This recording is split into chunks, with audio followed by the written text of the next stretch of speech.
All right, to give the brief overview of NDSU athletics, right now in the spring, we were sitting at 415 student athletes, which kind of varies from fall. We usually get a little more because either they graduate or they transfer away slash quit, whatever that kind of looks like.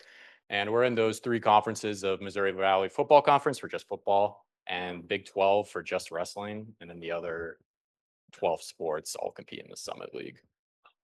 Just give that quick information. So as of last year, and this will probably change over the next few years, we had about 190 athletic scholarships, and those scholarships can range from that 25 to 100% mark. So I think important thing to note for a lot of people is that the majority of our kids actually pay for school. I think kind of a misconception or an understanding is that all kids just compete for free and get a full athletic scholarship. And some of our brightest kids actually get no money at all. And it's just kind of one of those things with the funding of athletics that not a lot of people truly know. It's a lot of kids are actually paying their own way. So I got this study from the NCAA, which I think is an important one to note of the median hours that they're actually spent on their sport end season. And obviously, the baseballs of the world is a little longer because of their travel, because baseball games don't have a time limit. You just play 9 innings, and whenever that ends, that ends. Um, so, as you can see, this is purely athletics, and footballs are in those upper 30s, the 40, and men's basketball and all others, all in the 30.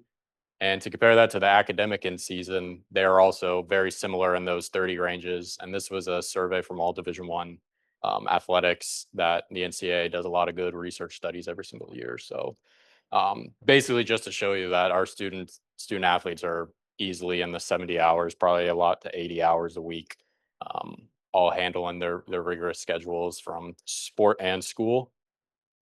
And I just kind of want to throw this in for more of a fun thing to just kind of show all the different biggest majors. Obviously, a lot fall into business, um, just kind of naturally, and finance. College of Business is definitely our biggest one. PE, sport management, it's definitely up there a lot. Um, and then I kind of like to just touch on our student athlete success in the classroom, which is always cool to see. So we're across 31 states. We have 6 countries. Some internationals are Finland, Australia, Japan, England, and Canada. So we kind of get a really diverse group of kids across the country, across the world. Student athlete spring GPA, if you round up, we could say it's a 3.5. It sounds a little better. So it's a lot of academic success on top of those 80 hours that you put in between your sport and school. And I know we take a lot of pride in that, and our coaches take a lot of pride in that. And our student athletes end up having 80% over a cumulative 3.0. And every single year, our students are usually above the general population GPA. And I know that's kind of a testament to all the work that these kids put in. So it's really cool to kind of just see that and firsthand, but also to make the university kind of well known that our student athletes do take care of business in the classroom. To touch on initial eligibility a little bit, which we don't touch too much because this is really relying on the high schools. Um, they have to hit these 16, yeah, I could say years or credits, whatever, of all of these to make sure that they hit initial eligibility standards. And this is really relying on their high school counselor. So sometimes it's kind of hard to deal with. I would say about 1 to 2 kids a year come in, Division 1 athlete, and then their high school didn't provide them those 16 classes, and they're an automatic non-qualifier and they can't compete. And I'll talk about that in a second. So simple enough. You take all 16 of those approved courses from the English, the maths, and you have a core GPA of 2.3 or higher, then you're considered a qualifier. And I'll touch a little bit on why qualifiers are important in the future. But that means you can play, you can get athletic aid, you can do whatever with an NCAA Division 1.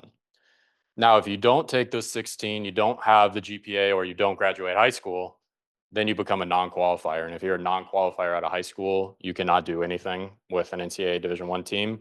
You can't practice, you can't get aid, you can't show up to facilities, you can't get anything. So some kids fall into that category and either have to go junior college or have to sit an entire year of doing nothing at an institution. All right, this is probably the nuts and bolts of why we're all here, everyone in the room. So first for NCAA eligibility, I talk about initial, and this is continuing. So as soon as you enroll full time at an NCAA school, The very bare minimum is you have to pass 6 degree applicable credits, so 6 credits that count towards your degree. So if you're a declared major in history and you take 15 credits of science and none of that counts towards that history degree, that does not count. And the stipulation with football is that you have to pass 9 credits every fall. So football is the only sport where you have to pass more credits in a particular semester, and that is every single fall for the football players. Then after you go 6 credits each semester, you're going to have to pass 18 between your fall and your spring semester, and that's regardless of any sport. Everyone has to do that. And then at the end of your first year, including summer, you need to pass 24 degree applicable credits and have a 1.8 GPA. And obviously, NDSU has different standards for GPA, and institutional rules will trump NCAA rules. So, big thing after your first year, you got to have 24 credits towards your degree. Then, at your second year, it starts following the exact same pattern of 6 credits, 18 between a fall and spring.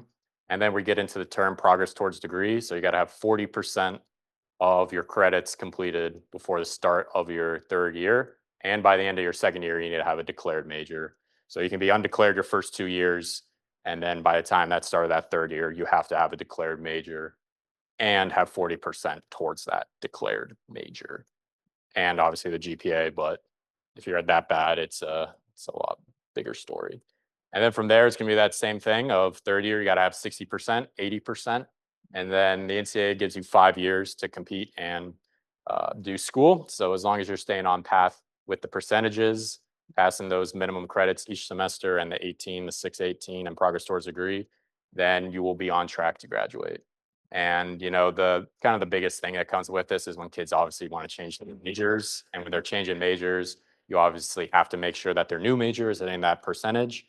And sometimes that's hard to tell a kid that you can't change a major because you won't hit your percentages. But that's kind of the reality of the situation. If you want to compete at the Division I level, you're going to have to stay in that major or find a different major that you will hit that progress towards degree. Um, but you do get 5 years, which is awesome. Hit me. What's up? What if they have a double major? Yes. So you can do a double major, but your primary major is what the major you're going off of. So when we do it, we'll all have the primary majors, and then we'll have secondary majors, double major, and we have to do eligibility certification off of that primary major. Um, for the sake of progress towards degree, we go off that primary major, but in the start of that third year, we can use minors and second majors and certificates to count towards that 6 and that 18. So as long as your primary major, you have the progress towards degree, then you're good to go. But sometimes we can kind of get creative with that 6 and 18 of like maybe they're so far ahead and they want to pick up a minor. So that minor will count to that 6 where the major, you might not take as many classes towards that major in that specific year. But that's only at the start of your third year. Your first 2 years, you cannot use a minor certificate or double major. Um, so yeah, I mean that's just kind of the continuing eligibility. There's lots of nuances in here with, like kind of like final semester. You can be less than full time as long as you'll finish your degree that last semester. So sometimes we have some kids less than full time. Baseball is a very popular one. Them being in the spring, they'll usually map it out so they have one class left so that they can take that class, graduate, and essentially play baseball full season with 3 credits. So sometimes it's just them being creative with it. Football would be the same way because that's the most common sport. Yeah, you redshirt, so that you redshirt your freshman year. By that 5th year, you can leave 1 or 2 classes for graduation purposes, and then go on with their day. Any other questions about that? All right, let's do it. All right. So when I talked about the qualifier non-qualifier piece, um, I wanted to touch on why that was more important as we get into transfers, because we do have a lot of transfers, and that's been a more hot topic as we kind of go forward with stuff. Um, so obviously, you could see kind of each different thing that we personally track and we monitor every kid. I probably read like 150 transcripts this past year for each, because the coach tells us, hey, can we take this kid? And then they either stop recruiting him or they commit elsewhere. And I'll touch on the next slide. We have about 50 transfers coming in this next year. But this is what we kind of have to go through and make sure. And the big one is for those JUCO kids or those 424s and the non-qualifiers so that they have their AA degree and that they have the GPA requirement. And that's a really tough part of we have to sit down, go through every single college they went to, manually calculate all of their GPAs and make sure it comes above that 2.5 mark, or else they would have to sit out an entire year here before they're eligible to compete. But if they hit these standards, then they're good to go right away. And the bigger caveat with that is that PE credit. So we can only accept two. That's an NCAA rule that we can only accept two activity credits slash PE credits. So the most common thing in JUCO is like you'll take whatever sport you're playing, you'll take that and weightlifting, and they'll do that 2 credits every semester for 4 semesters. And we can't count 6 credits of that A towards that 2.5 GPA. We can only count 2 credits of A towards that GPA. And sometimes that throws students off just in regards to they think they have this great GPA, and then we have to do the real calculations. And, then you can either, we've had to tell coaches like they're flowing at a 2.8 with all these activity credits, and then they get down to a 2.3, 2.4, and then they can't play. So then they end up stop recruiting them in whatever regard. So just some little nuances with all these rules of all the transfers that we have to really make sure we track. And the transferable credit is definitely a tough one too, because at the end of the day, we need to make sure that um, whatever major they are designated to do, they have to come in at their progress towards degree in that specific major. And the biggest issue we have with that is, well, not issue, but it just is what it is. Like they'll transfer in 3XX, transfer 2XX or COM 2XX or whatever. And obviously that doesn't count towards their degree once they run out of elective space, major space, and gen ed space. So a lot of these kids have to transfer in and do university studies with Jessie Bauer. She's awesome about that.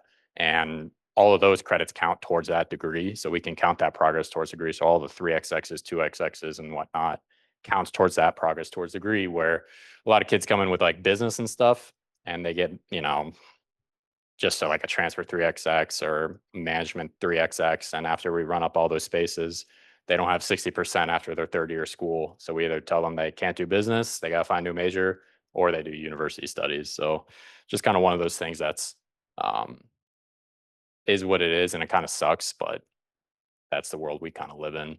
Um, so as I guess kind of mentioned this process, so we read their transcripts, make sure that they're good from that perspective.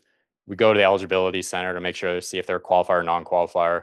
Registration records you will evaluate once they apply and all that, and sometimes beforehand we'll evaluate, give us a good understanding of if you think this will come in as English 120, if you think this will come in as COM 3XX, kind of that predetermination of what your progress towards degree is going to be, and class equivalencies.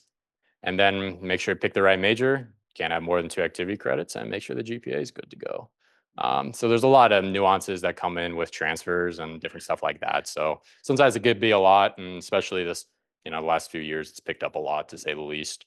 Um, so it's been fun. But so we got 52 new student athlete transfers coming this fall, grad transfers, some 424s, JUCOs to us, and then other 4-year institutions coming to us. Just kind of a quick breakdown of that. All right, APR. So I think this is kind of a big thing that is, at least in the NCAA academics world, this is kind of bigger talked about. That it has some implications that I'll talk about later, but to basically sum it up, this is a way that the NCAA monitors each school and see if they could compete in championships and qualify for different awards and stuff like that. So the easiest way to describe this is each student is worth 2 points, and we could say this is per semester. Um, each academic year they'll be worth 4 points, but 2 for 2 is if you're eligible and you are retained or returned to school. A 1 for 2 is eligible and leaves, or vice versa. 0 for 2 is if you're ineligible and you don't return to school. Now you can get that point back if they transfer and are eligible and are enrolled at a new institution. So we can kind of get that points back to make up that. And then obviously you'll divide it, multiply by 1,000, and that's kind of how you get your APR. The NCAA requires a 4-year rolling average of 930 across your entire athletic department to compete in championships. I think one school at FBS this past year fell below that 930 mark. Um, and they are not allowed to compete in championships at football for a certain school. But that's kind of the APR piece of it, and just kind of another way to show it of You have, and I should also mention this is all scholarship student athletes, not walk-ons are not included in this. So it's only our scholarship kids getting athletic aid. Um, so you got 95 eligible and retained. It's quick. You get 190 out of 190. 3 are ineligible and they come back to school. You got 3 for 6. 2 are ineligible and not retained. And then you got 0 for 4. Obviously, you just divide that out, multiply it, and you get APR of 965. So like majority of our sports are definitely in the 970s to 80s. We have a every now and then when you have a bad year of kids transferring away, and then naturally when they transfer, they just don't go to school. So then you could get an 0 for 2, and those are usually kind of the hard ones. But most of the years we're floating in the 990s, 980s, all the way up to 1,000 per specific sport. So and I wanted to touch on that because the NCAA started this academic performance fund, which is basically based off of March Madness. Once they signed their new $1 billion a year TV contract not too long ago, and GSR and FGR is pretty standard. It's just graduation rate every with your cohort, so not too much to talk about that. But the APR is another way that if you meet one of these qualifications, you can get financial incentives to your institution. So APR of a greater than 985 across all sports will earn you this, and the GSR of 90 or your FGR where you have it greater than 13% is how you qualify for that, of the importance of the APR and eligible and retention. And this was the projected payout per institution from the NCAA from this annual fund. And of 24-25, there's about 270,000 per school, just based off of academic performance. And the fund is growing every single year, and that's something that continues to grow. I know, like NCAA infraction fines usually also go into here across the entire membership across the country, gets put into there. So that kind of number can kind of vary, but over these next few years, that'll probably increase and keep on going around the kind of 300,000 mark. Um, so it's just kind of an interesting point to see of kind of the importance of what APR is. It's kind of more well known in the NCAA world of just certain things that you got to hit every single year that we report that to the NCAA, and that's how schools kind of get some good financial incentives behind that. And I think that's it. Quick, simple, to the point, with a loud audience. What's up? Are you able to use that funding or is it allocated to a certain, is it allocated to scholarship? Is it allocated to academic support or is it general? Yeah, so it's supposed to be used towards academic support. So they'll give it to the institution, the department, I should say, and then they'll divvy that out between different student development, different academic, goals or academic initiatives to kind of help and benefit our student athletes purely from that academic fund. Thank you.